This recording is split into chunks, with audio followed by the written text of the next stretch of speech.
I love Australia because Australia gave me everything I ever could imagine. When I come here, my mates used to write to me once a month because there wasn't telephones. And they told me, what is this Australia? Kangaroos and a desert. And I said, boys, you know, you heard about heaven. Heaven is nothing compared to this, my country.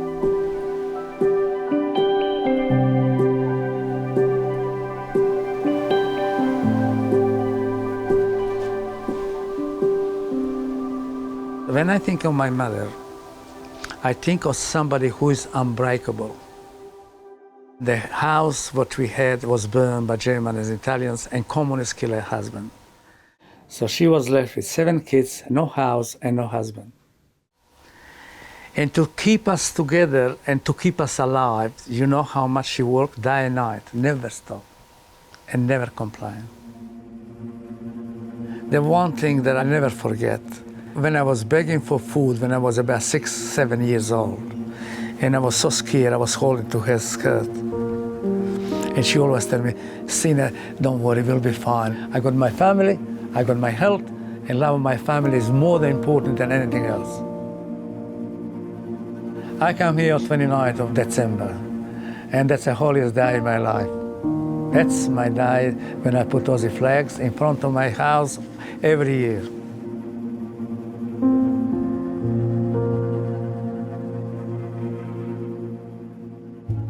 We met at a wedding. His brother-in-law mentioned to him that there's a nice girl, you know, she comes from a good family. So he asked me to dance. I said to my mother, I'm going out for coffee with him. My mother said that I have to be home by 10 o'clock because I'm going to work the next day. So we went to have our first coffee, and I could see Ivan looking at the watch the whole evening. And he brought me home right on time.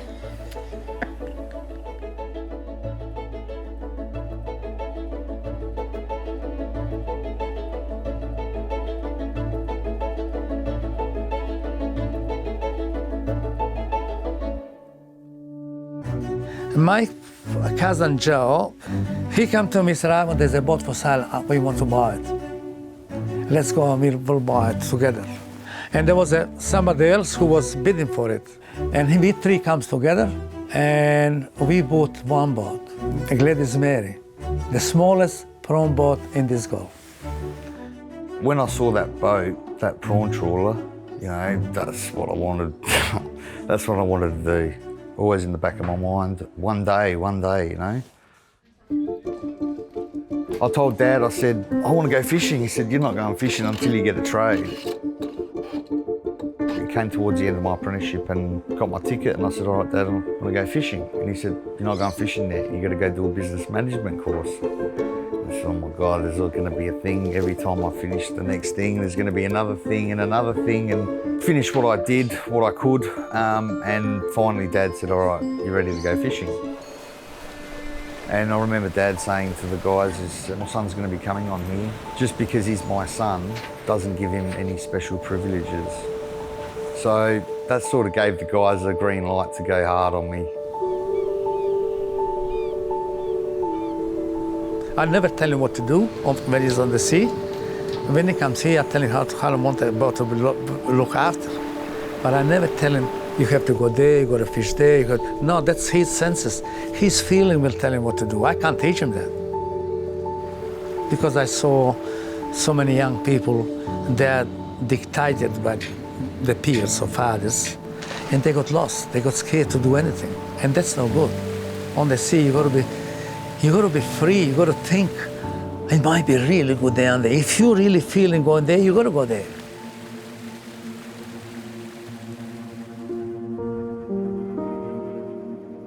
The most respected and loved human being that I have in my life is my mom, I told you, and my wife. After her name, which she's Josephine College, Josephine Kai. And I just said, this is only like a tiny little bit. that you'll stay here forever. And that was after my dearest mom. Dad, I don't know. I told you, I just don't know him. I haven't got even the picture of him because everything was burned. So I don't even have his face. She never wanted to talk much about my dad because she knew it would upset me. And now in my age, I would like to know more, but the people were saying that he was one of the best fishermen in a village. And the people are saying him and my mom, they were inseparable, always together, always like me and my wife. And I'm so proud of what I am. And I think if my father was like that, he was a champ. All my life, I had these, every now and then I used to have these dreams. The dream was down at the marina, down at the boat, Dad throwing the ropes and me driving off in the boat. That dream came true. I let the lines off and I'm watching him for miles till I cannot see the boat anymore. And I had a tears on my eyes. So this is something that my son always wanted. Now he's got it. God bless him and look after him. And I always told him, look after your people, look after the boat, and you'll catch your fish. Don't worry about that.